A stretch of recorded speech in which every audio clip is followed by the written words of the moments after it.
The diplomatic disaster Lieutenant Zara Voss had survived 3 asteroid mining expeditions, 2 pirate raids, and one particularly memorable incident involving a malfunctioning gravity generator and a cargo hold full of caffeinated fruit bats.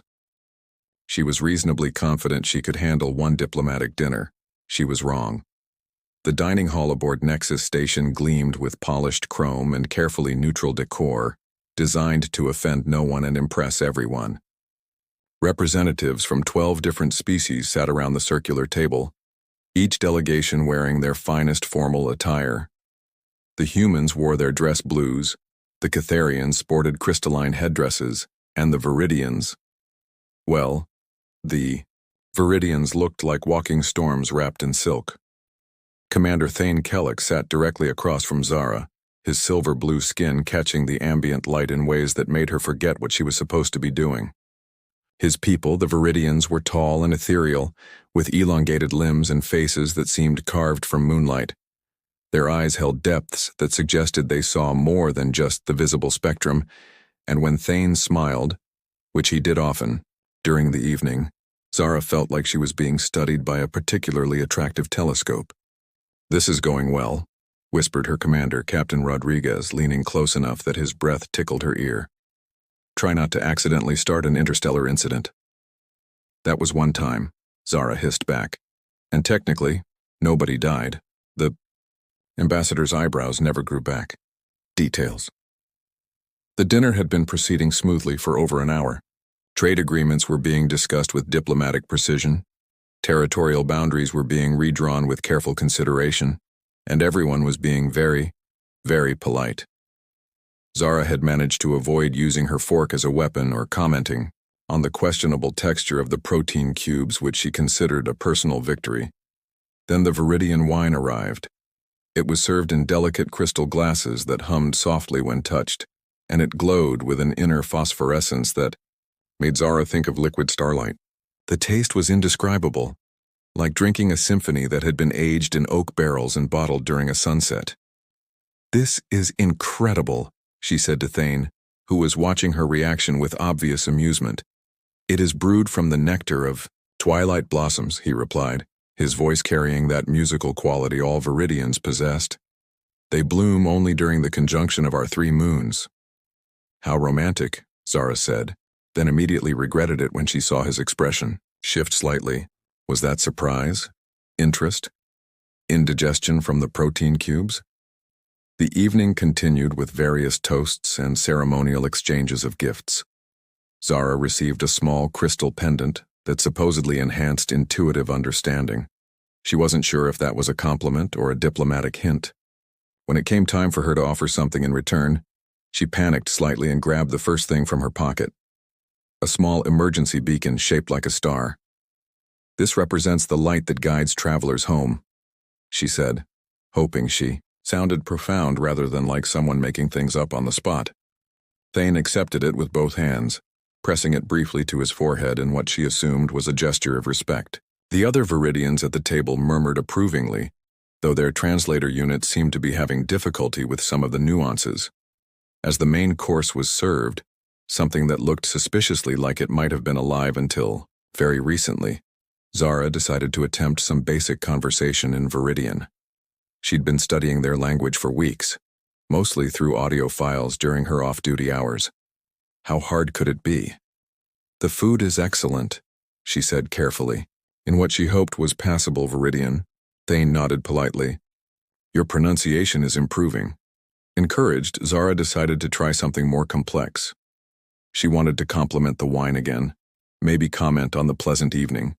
She'd practiced a phrase that she thought meant something like, "This brings joy to my heart," or possibly "I appreciate this moment." She took a deep breath, looked directly at Thane, and spoke clearly in Viridian, "Keth var nala thes zephyr high." The effect was immediate and catastrophic. Every Viridian at the table froze. Conversations died mid-sentence. Even the ambient lighting seemed to dim slightly, as if the station itself was holding its breath.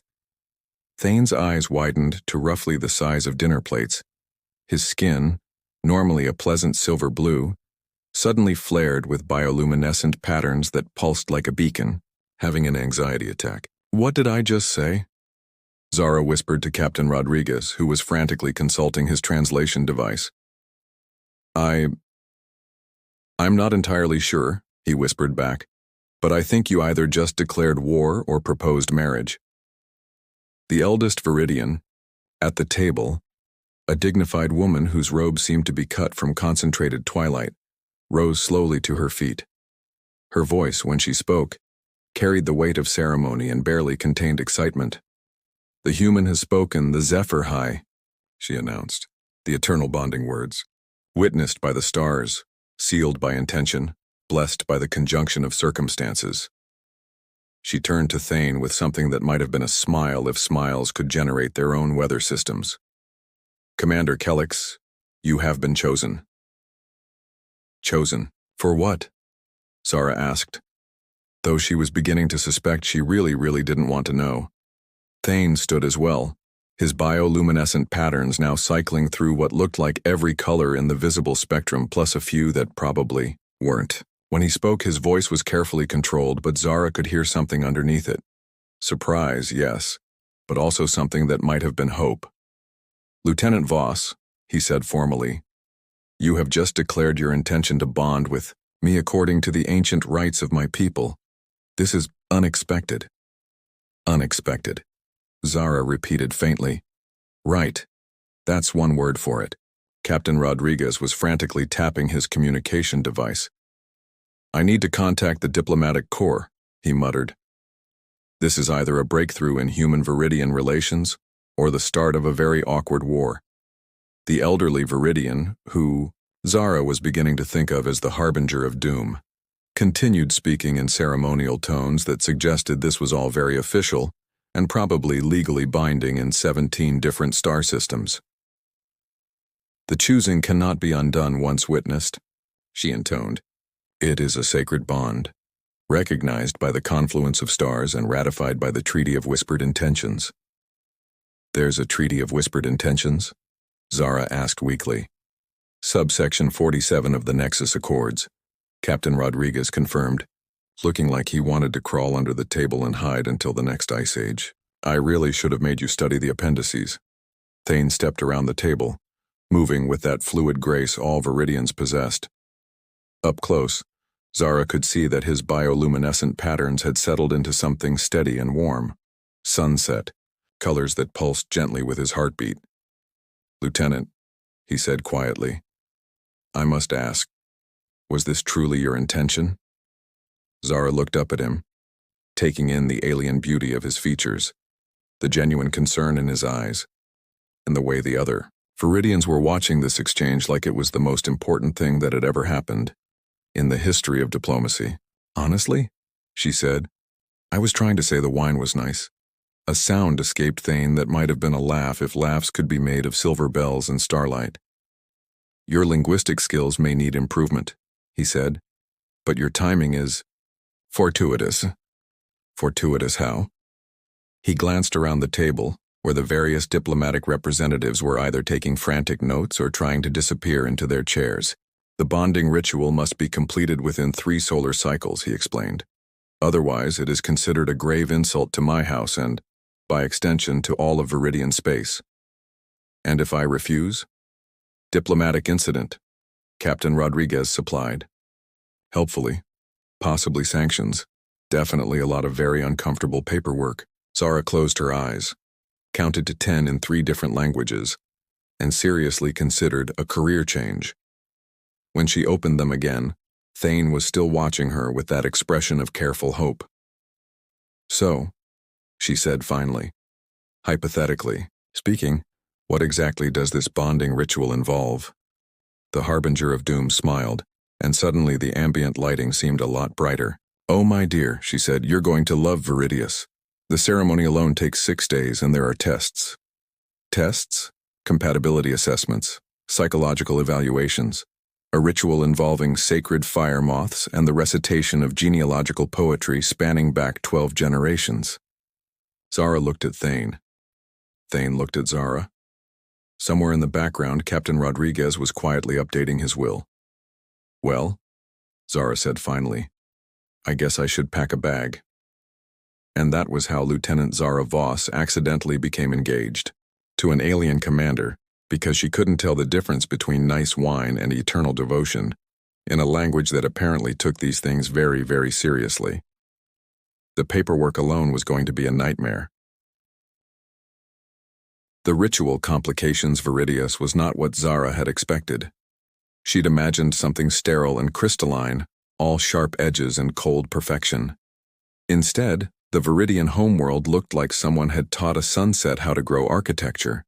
The capital city flowed across rolling hills in organic curves, buildings that seemed to breathe with bioluminescent veins, and gardens that defied at least 3 laws of physics she was familiar with.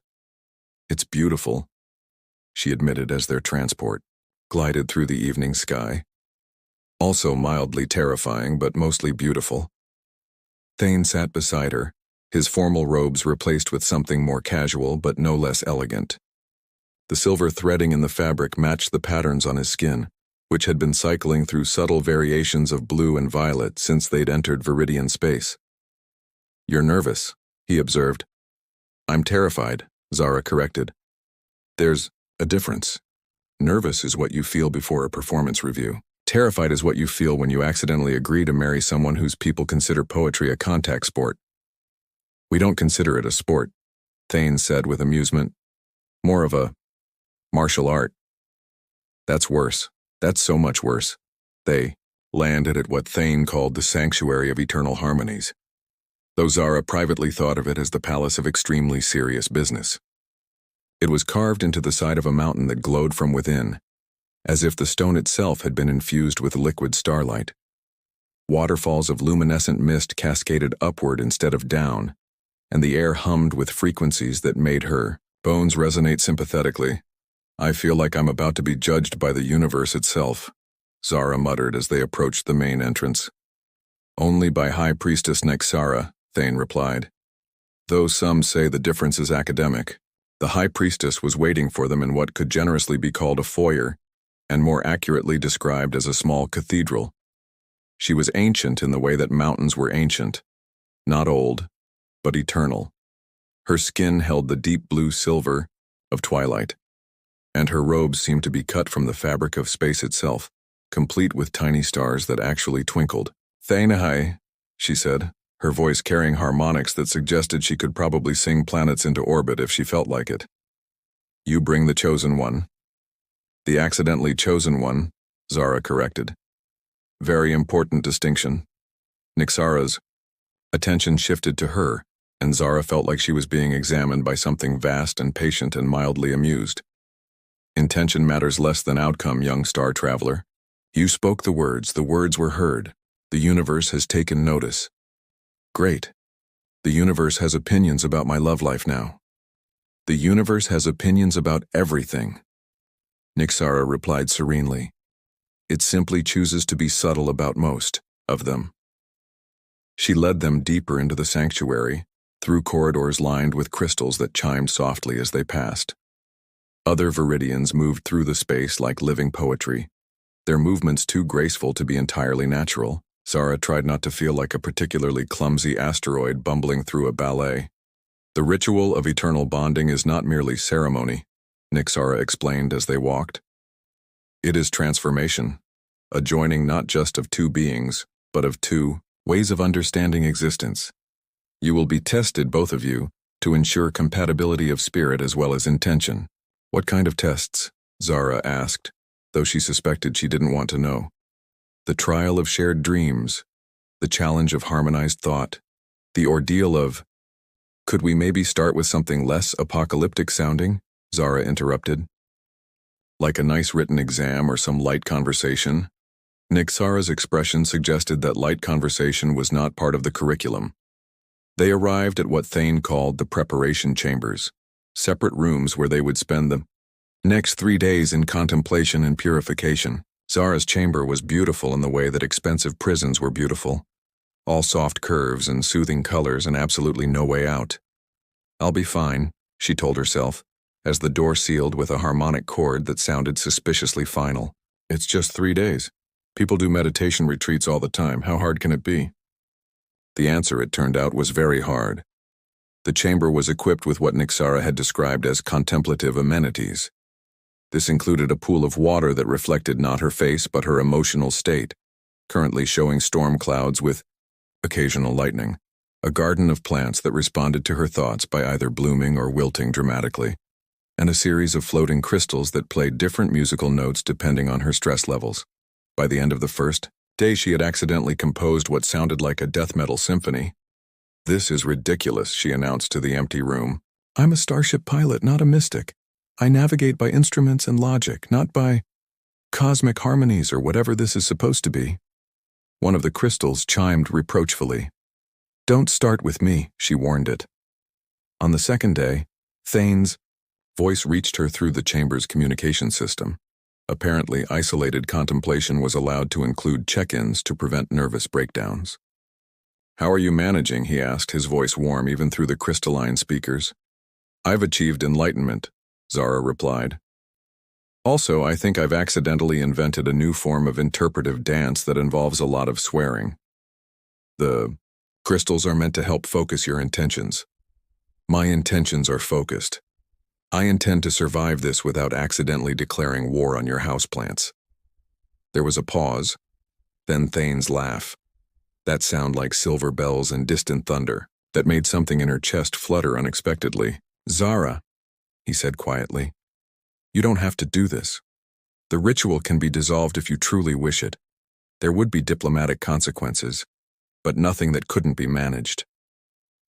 She looked around the chamber, taking in the alien beauty of it all, the soft harmonies of the crystals, the way the walls pulsed gently with bioluminescent patterns that somehow felt comforting.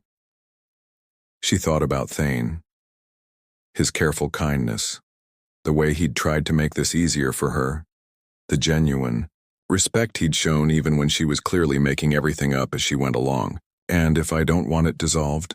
she asked. Another pause, longer this time. "Then we continue," he said. "Together." The third day brought the first actual test, the trial of shared dreams.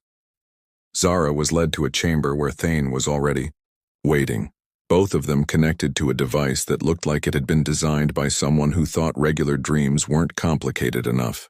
"We will dream together," Nixara explained, making adjustments to the crystalline apparatus. "Your subconscious minds will meet in the space between thoughts. There, your compatibility will be tested not by words or actions, but by the truth beneath them." "What if my subconscious is having an off day?" Zara asked. "Then we will learn that too." The shared dream was indescribable. Zara found herself in a landscape made of memory and metaphor, where her thoughts took physical form, and Thane's presence felt like warmth at her back. They flew through starfields that tasted like childhood, laughter, walked through forests where the trees whispered in languages they both understood, and stood together on the edge of an infinite ocean that reflected not the sky, but their deepest fears and hopes. It should have been terrifying.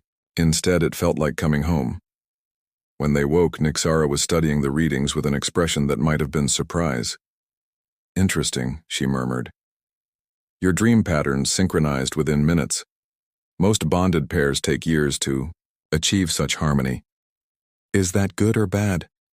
Zara asked, still feeling slightly disconnected from reality. "It is unprecedented."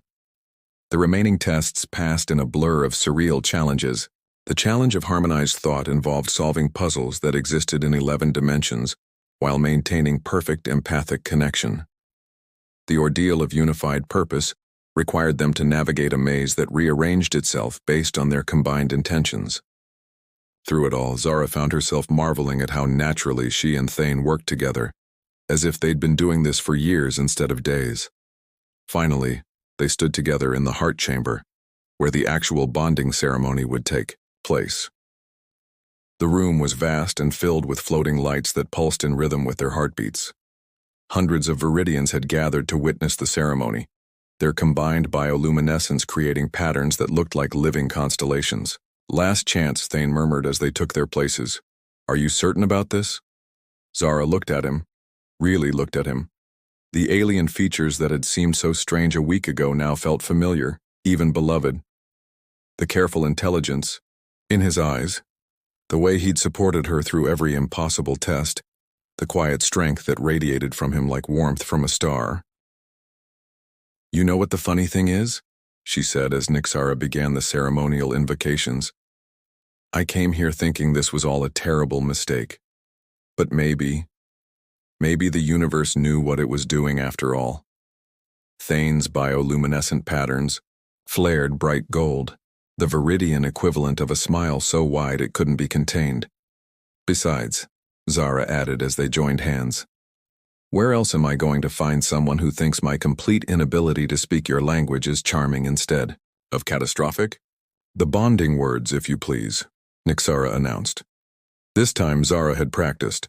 This time she knew exactly what she was saying. "Kethvar Nala Thes Zephyr High," she said clearly, looking into Thane's eyes. "My heart chooses yours across all the stars." The assembled Viridians erupted in harmonious song, their voices weaving together in patterns that made the very air shimmer. Light poured from the crystals embedded in the walls, and for a moment, Zara could swear she felt the approval of the universe itself. "Well," she said, as Thane pulled her close, his skin glowing like captured starlight, "this is either the best mistake I've ever made or I'm about to have some very interesting stories to tell at parties. Why not both?" he murmured against her ear, and she laughed. Surprised by her own joy, amazed by the turn her life had taken, and grateful beyond words for the day she'd confused dinner conversation with a marriage proposal. Sometimes, she thought, as the celebration swirled around them, the best things happened when you had absolutely no idea what you were doing. The universe, it seemed, had a sense of humor after all.